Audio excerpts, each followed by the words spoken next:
హస్తము జరిగించే దేవునికి స్తోత్రములు. ఇప్పుడు మనం చదువుకునే వాక్యం ఆదికాండం 47 అధ్యాయం 1-9 వరకు. ఏసేపు వెళ్ళి ఫరోను చూసి, నా తండ్రియు నా సహోదరులను వారి గొర్రెల మందలతోను వారి పశువులతోను వారు కలిగిన అంతటితోనూ కానాన్ దేశం నుండి వచ్చి గోషెన్లోనే ఉన్నారని తెలియజేసి తన సహోదరులందరిలో 5గురిని వెంట పెట్టుకుని పోయి వారిని ఫరో సమక్షమందు ఉంచెను. ఫరో అతని సహోదరులను చూసి, మీ వృత్తి ఏమిటని అడిగినప్పుడు వారు, నీ దాసులమైన మేమును మా పూర్వీకులను గొర్రెల కాపలమని ఫరోతో చెప్పిరి. మరియు వారు కానాన్ దేశమందు కరువు భారంగా ఉన్నందున నీ దాసులు కలిగి ఉన్న మందలకు మేత లేదు గనక ఈ దేశంలో కొంతకాలం ఉండుటకు వచ్చితమి కాబట్టి గోషెన్ దేశంలో నీ దాసులు నివసింపచెలమిమ్మని ఫరోతో అనగా, ఫరో యోసేపును చూసి, నీ తండ్రియు నీ సహోదరులను నీ యొద్దకు వచ్చి ఉన్నారు. ఐగుప్తు దేశం నీ ఎదుట ఉన్నది. ఈ దేశంలో మంచి ప్రదేశమందు నీ తండ్రిని నీ సహోదరులు నివసింపజేయము.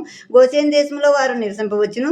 వారిలో ఎవరైనా ప్రజ్ఞ గలవారని నీకు తోసినట్లా నా మందల మీద వారిని అధిపతులుగా నియమించమని చెప్పాను. మరియు యోసేపు తన తండ్రి అయిన యాకోబును లోపలికి తీసుకుని వచ్చి ఫరో సమక్షమందు అతన్ని ఉంచగా యాకోబు ఫరోను దీవించను. ఫరో నీవు జీవించిన సంవత్సరం లేనని యాకోబుని అడిగినందున యాకోబు, నేను యాత్ర చేసిన సంవత్సరం 130, నేను జీవించిన సంవత్సరం కొంచెముగాను దుఃఖ సహితమైనవిగాను ఉన్నవి.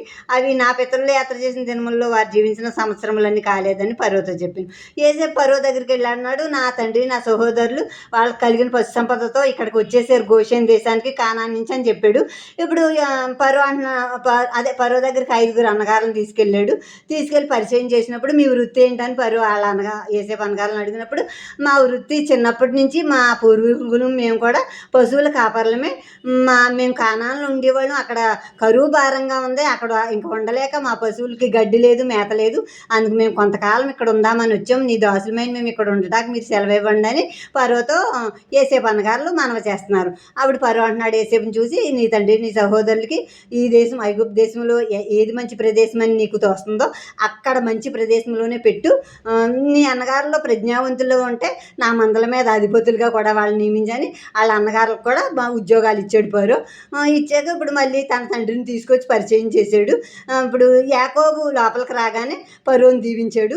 ఫరో అడుగుతున్నాడు, నీ వయసు ఎంత అని అడిగినప్పుడు యాకోబు అంటున్నాడు, నా వయసు 130 సంవత్సరాలు.